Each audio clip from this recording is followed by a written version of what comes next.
Hi, I'm Kat, the ACT expert at Magoosh. I have over 15 years teaching and tutoring students, and I love helping students ace the ACT. In this video, we're going to talk about how to guess on the ACT. The most important thing is to leave nothing blank. So wrong answers do not count against you. It used to be on the SAT a number of years ago. If you got something wrong, it would deduct points. This is not the case anymore. It's not the case for either the ACT or the SAT, and so you want to put in an answer for every question. You will have at least a 1 in 4 or 1 in 5 chance of getting that right. The only guarantee that you will get an answer wrong is if you answer nothing. So what should your strategy be then? How do you guess? When do you guess? Well, one thing you should do is when you're answering a question, eliminate any option choices that you know are incorrect. And if you're spending too long on one question, that's when you want to skip and come back to it. But before you skip, make sure that you have visibly, physically crossed out all the incorrect answers based on your reasoning about what is not the right answer. Because when you come back to it at the end of the section, you will have, in that period of time, gone over all these other questions, all these different questions. You probably won't remember, and you don't want to have to re-figure it out when you come back to question number 3. Now, let's say you've been able to eliminate a couple options, and you're left with two choices that both seem equally good to you. You go ahead, you take a guess, you keep working on the exam section, and then 2 minutes later, you start to doubt. You have that question, you know what? I actually think it might have been B, not D. So should you go back and check it out again? My answer is, unless you're really short on time, yes. A lot of times when students go back to previous questions, they get their revised question correct. So here's an interesting question. How many of you have heard the idea that on a multiple choice test, C is usually the right answer? Probably a number of you, and there is some validity to that, but not for the ACT. What that comes from is that when a high school teacher, middle school teacher is writing a test, they often, usually accidentally, make C the correct answer. But on the ACT, this stuff is really thoroughly reviewed by the test makers, and they make sure that there aren't any patterns.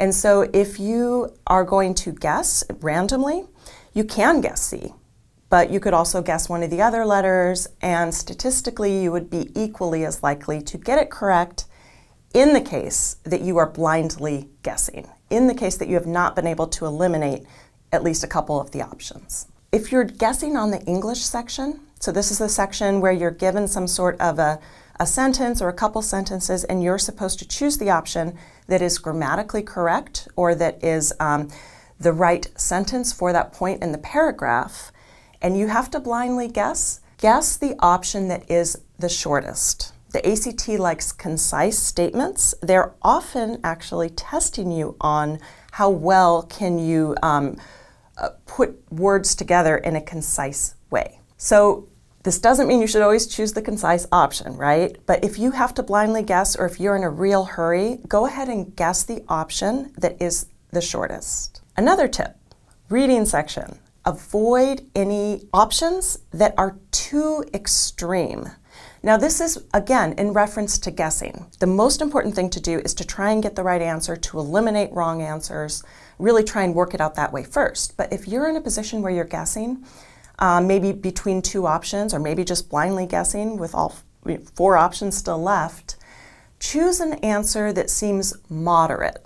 So if the question asks you, what would the author agree with of these following statements? And one option is, this author would say that cell phones are ruining American society. And another option is, this author would say that we need to rethink how we introduce cell phones within the workplace or within society. That second statement, it's more subtle, it's more moderate, it's less extreme. It would be more likely to be the correct answer. So if anything just seems like too strong of a statement and you have to guess the one that's a little bit more moderate. On the math section on the ACT, there aren't really any patterns or advice I can give you in terms of guessing. But one thing I'll say is that even if you don't know how to answer a question, see if there's one option you can eliminate.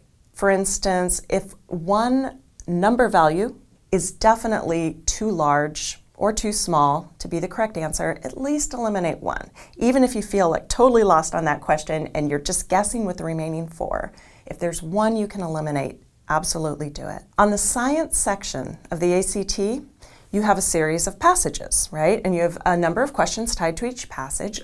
What a lot of students don't realize is that the questions tend to get more difficult toward the end of each passage. And so the first couple questions tied to a passage are a little easier than the last couple.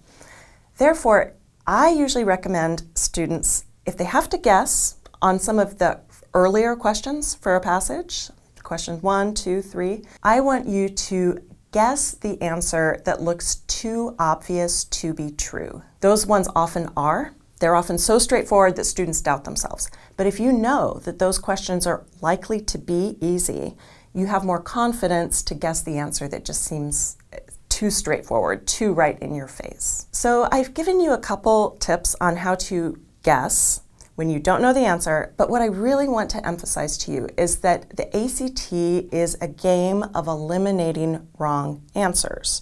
And sometimes you're able to eliminate all the wrong answers and you wind up with the correct answer.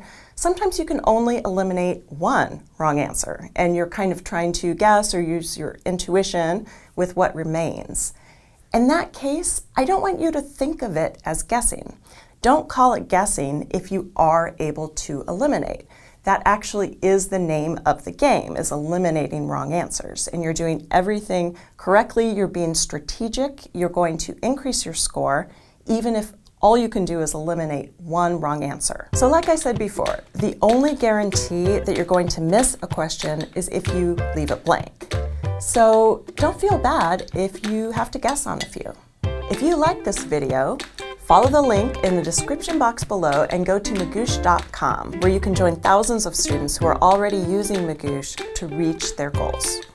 Looking for more ACT study tips? Check out these videos on your left, and I'll see you in the next one.